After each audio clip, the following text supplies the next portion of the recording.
السلام علیکم، امید ہے سب خیریت سے ہوں گے۔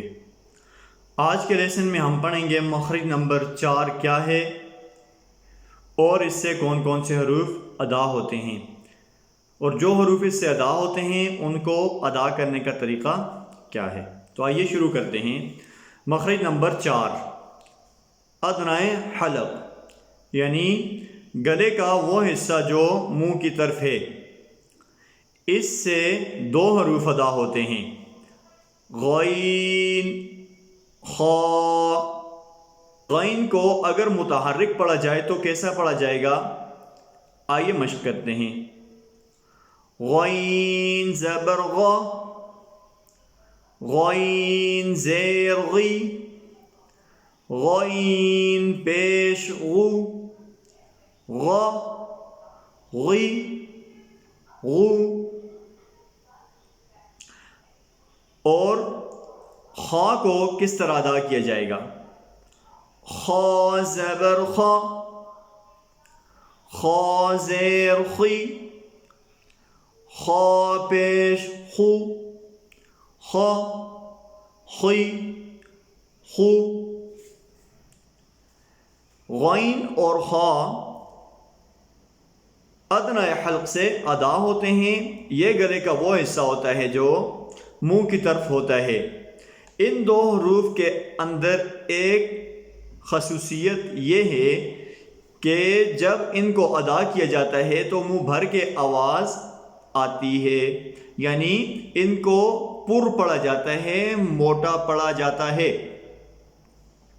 جس طرح آپ نے دیکھا کہ غین اور خا متحرک کو منہ بھر کے پڑھا جائے گا، جیسے غ، غی، غو۔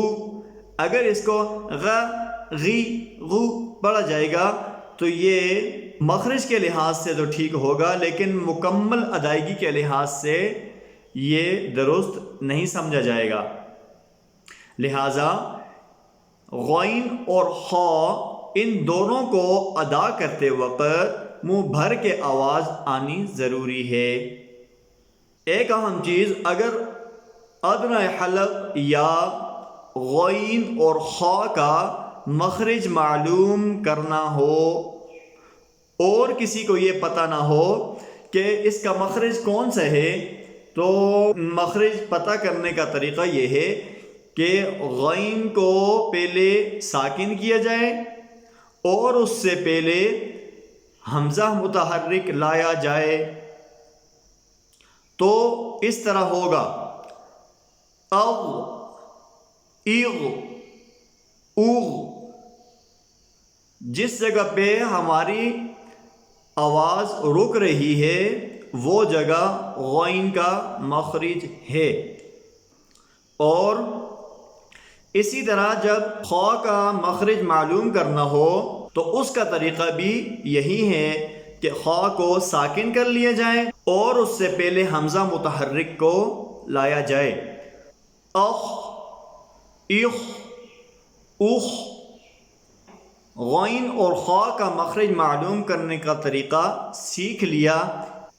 غین اور خا کی مثالوں سے یہ واضح ہو جاتا ہے کہ غین اور خا کو ادا کرنے کا جو مخرج ہے، ادا کرنے کی جو جگہ ہے، وہ ادنائے حلق ہے، اور ادنائے حلق گلے کا وہ حصہ ہے جو منہ کی طرف ہوتا ہے۔ امید ہے آپ کو سمجھ آ گئی ہوگی۔ اگلی ویڈیو کے ساتھ نئے لیسن کے ساتھ حاضر ہوں گے، تب تک کے لیے اللہ حافظ، السلام علیکم۔